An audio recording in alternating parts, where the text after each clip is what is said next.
There's overhead fluorescent light, which is not our friend. So here's what overhead fluorescent light does. It creates, unnecessary shadows. It makes you look harsh.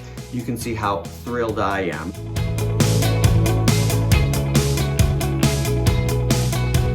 Hi, I'm style editor Jon Jordan, and today we're going to be talking about more on-camera issues, since so many of you are working from home, and that's a big trend now in the world of work. So I want you to think like a producer, okay? And that doesn't mean that this has to be complicated. I want these things that I'm pointing out to just make sense and to be relevant, because they are relevant.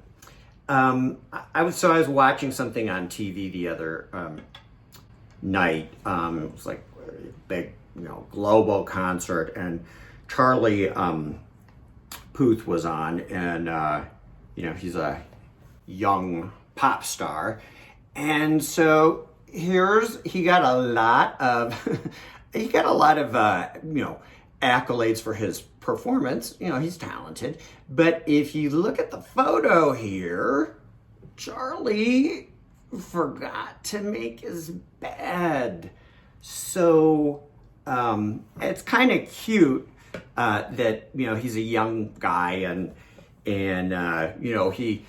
he knew that he was going to be on global broadcast, but he forgot to make his bed. So from a professional standpoint, that's not so cute. It's distracting, and it can count against you. So I want to just talk about the background. Now, the background that I use frequently is it's this mid-century modern shelving unit that I like, and I can sort of switch things around. And your background doesn't have to be this complicated, but I am going to point out some things that you might want to consider, okay? This is simple, okay? It's just shapes and colors. Some of the things that you might want to have in your background, like I have some books here, and I like books just because, you can find them at places, and I like to sort of color code my books. It's a nice way to add color without art that's distracting, or something that is overwhelming you as a person. Again, it's all about composition. So you can have a couple of little knickknacks. Books, there's a subliminal sort of connotation to that. That maybe you're well read. Maybe an office setup like this with a simple shelf would be perceived as the fact that you're a professional and that you have a designated space for your work, even if you don't. Again, it's all about perception. So speaking of color, though, when you think about your participation in multiple video screens where people are, in a meeting, and you're a participant, you want to make sure that your presence is apparent. And that's why having some color in the background is important. Here's a still shot of a segment that I did previously, and what I did here was, I put it like a sepia filter on that. But you can kind of see I'm emphatic. As usual, I'm making a very important point. But if I was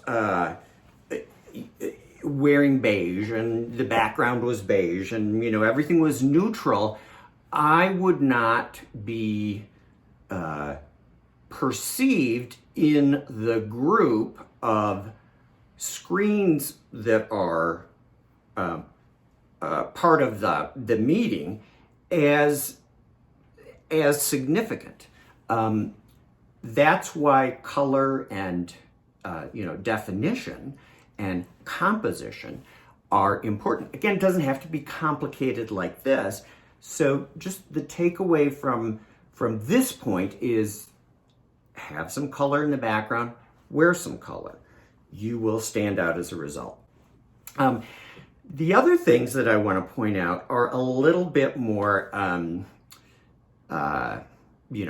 basic, because good lighting is good lighting. It doesn't have to be interpreted like a background, but it's key because you want to be seen in light that's flattering. Now, in a lot of workplaces or a lot of places in general, there's overhead fluorescent light, which is not our friend. So here's what overhead fluorescent light does. It creates, unnecessary shadows. It makes you look harsh. You can see how thrilled I am in this still photo to be in overhead strong fluorescent light.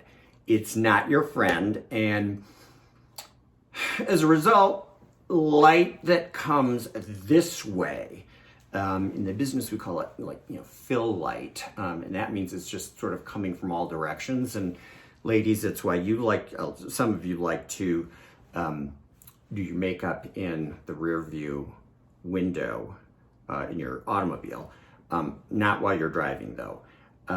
But it's the same premise. You're having all of this light bombard you from all different directions. So you can not only see better, but you look better. So that's definitely a consideration as you're lighting. The way that you can do it simply or address it simply is, put your setup, whatever that is, whether it's your laptop or your iPad, or if you have a camera, video camera. A real simple way to do that is to just be facing into a window with the natural light. Oftentimes that will be more than sufficient, depending on the time of day. Halo ring lights are also something that are, used in social media, and pretty much everybody knows what a halo ring light is. They're just like a round circle, and they kind of can be adjusted to light level, warmth, and you can get them for really cheap. So if you're on video calls all the time, I would definitely invest in one. I mean, we're talking, $20, between 10 and $20. It can go up to $100. I mean, you can spend whatever you want, but a halo light is definitely something that I would invest in. So, compose the shot, think like a producer, think about your background, think about your lighting. It all adds up, and if you do it right, it adds up in your favor. One last thing. Make sure that you check your connection. In other words, that you are able to, from a technological standpoint, join the group, and do that beforehand so that there's no delay, or you're not holding things up, or that you can actually join the video meeting. But make sure that those connections are in place before the meeting starts. And just a word of advice, I would recommend that you do it not in your underwear, as I found out the hard way recently. So that's a really good piece of advice, and that's why I'm Style Wise. Thank you for, sometimes I am. Thank you for watching Style Wise. Please leave a comment. Please subscribe. I will see you next time on Style Wise. Thanks.